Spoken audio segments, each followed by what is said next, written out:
तालिबान, अफगानिस्तान, ये जो इश्यूज हैं, ये कितने ज्यादा कंसर्निंग इश्यूज दिखाई दे रहे हैं अभी जो यूएन की बैठक होने वाली है, या अभी जो प्राइम मिनिस्टर बोलने वाले हैं, या अभी जो मुलाकातें होने वाली हैं, कंसिडरिंग द फैक्ट कि अमेरिका इससे दूरी बना के चल रहा है। देखिए, अमेरिका जैसी दूरी बना के चल रहा है वैसी ही दूरी हमने भी बना रखी है। हमने तालिबान से उनकी कोशिशों के बावजूद अभी तक कोई बातचीत भी शुरू नहीं की है, लेकिन कुछ बातें ध्यान देने लायक हैं, जैसे कि भारतीय नागरिकों को तालिबान ने कोई नुकसान नहीं पहुंचाया है। वहाँ के हिंदू और सिखों को भी मारपीट उनके साथ नहीं की है। कश्मीर को उन्होंने भारत का अंदरूनी मामला बताया है और उन्होंने भारत की बहुत सी नीति, जैसे कि हम तुर्कमेनिस्तान से गैस की पाइपलाइन लाना चाहते थे, बेनज़ीर भुट्टो के ज़माने में ये शुरू हुआ था। मैंने खुद पाकिस्तान जाके बेनज़ीर भुट्टो से बात भी की। उसके बारे में भी तालिबान ने कहा है कि हम वो तुर्कमेनिस्तान वाली गैस की लाइन भारत तक पहुंचाने के लिए पूरी कोशिश करेंगे, वो वाया अफ़गानिस्तान आएगी। तो उन्होंने बहुत से जेस्चर्स दिए हैं। मैं ये नहीं कह रहा हूँ कि हम तालिबान को मान्यता दे दें या तालिबान जो भी गलत काम कर रहे हैं उसको मान्यता दे दें। तालिबान के भी कई फैक्शंस हैं, उसमें कुछ उदार हैं, कुछ नरम हैं, कुछ गरम हैं। तो हमें बात करनी चाहिए थी और बात करके तालिबान को अपनी तरफ झुकाने की कोशिश करनी चाहिए थी। हम अमेरिका की तरह, अमेरिका ने 2 साल बात की है और वाशिंगटन डीसी में बुला के ट्रंप ने उनका स्वागत किया है, शी चिनफिंग ने उनको बीजिंग में बुला के उनका स्वागत किया है, मॉस्को में पुतिन ने बुला के उनका स्वागत किया है। मैं स्वागत करने की बात बिल्कुल नहीं कह रहा हूँ, मैं बात करने की बात कह रहा हूँ।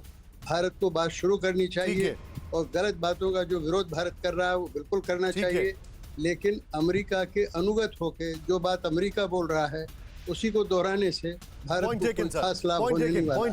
राजेश जी मेरे साथ है, राजेश पुरोहित जी इस वक्त मेरे साथ है चाइना से। सर, आज हमने देखा कि ताइवान के एयर स्पेस में चाइना के एयरक्राफ्ट्स जो है वो पेनिट्रेट करते हैं, ये reports I.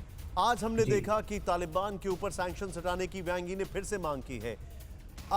Strategy of disruption, creating chaos in enemy's camp, Sun Tzu में बहुत पढ़ाया जाता है।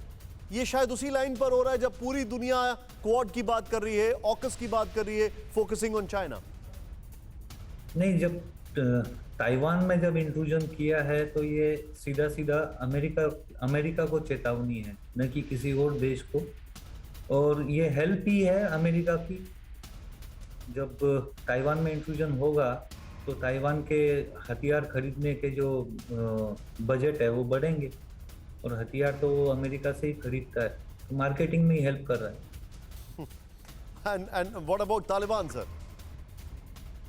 देखिए, तालिबान जो है पाकिस्तान का जन्म दिया हुआ या पाकिस्तान के गलियों से निकले हुए मच्छर है, और पाकिस्तान चाइना का ही एक्सटेंडेड प्रोविंस है। आगे चल के पाकिस्तान को ही खतरा है, और आगे चल के जल्दी पॉइंट टेकन सर। आंचल सर, मैं आपसे एक क्विक रिएक्शन लेना चाहूंगा। अभी के जो हालात हैं, मैं आपसे जानना चाहूंगा कि ये जो बाइडेन साहब से बैठक के पहले का प्रीकर्सर है कमला हैरिस जी से, उसमें आपको क्या लगता है, क्या कोर इश्यूज होंगे? देखिए, कमला हैरिस, जैसा मैंने पहले बोला कि ये एक सिर्फ वाइस प्रेसिडेंट नहीं, वो एग्जीक्यूटिव वाइस प्रेसिडेंट है और आने वाले वक्त में वहाँ की प्रेसिडेंशियल कैंडिडेट होने वाली है। ये जितने भी बड़े मुद्दे हैं जो हम अपने एजेंडा पे लेके गए हैं यूएसए में, ये उसका एक आप समझ सकते हैं कि प्रिलिमिनरी राउंड होगा।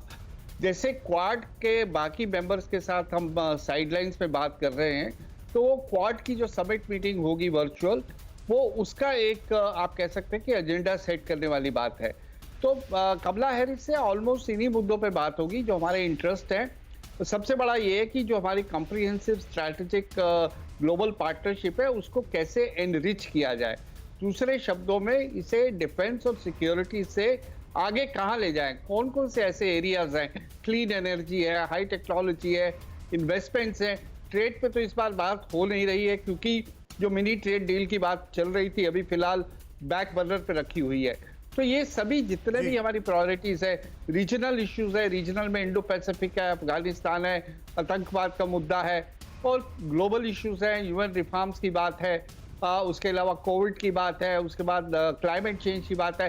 तो ये सभी जो बड़े बड़े मुद्दे हैं, ये एक आप समझ सकते हैं कि एक ट्रायल रन होगा इन सब का। तो बाइडेन को पहले से फीडबैक रहेगा Understood. कि हमारे इस बारे में क्या व्यूज है। फेयर इनफ, आप यू आर राइट, क्योंकि वो आपने बड़ा अच्छा स्ट्रैटेजिक अप्रोच बताया है। आप सभी लोगों का शुक्रिया सर। अड़ी सोमवार से शुक्रवार शाम 6 बजे सिर्फ TV9 भारतवर्ष पर।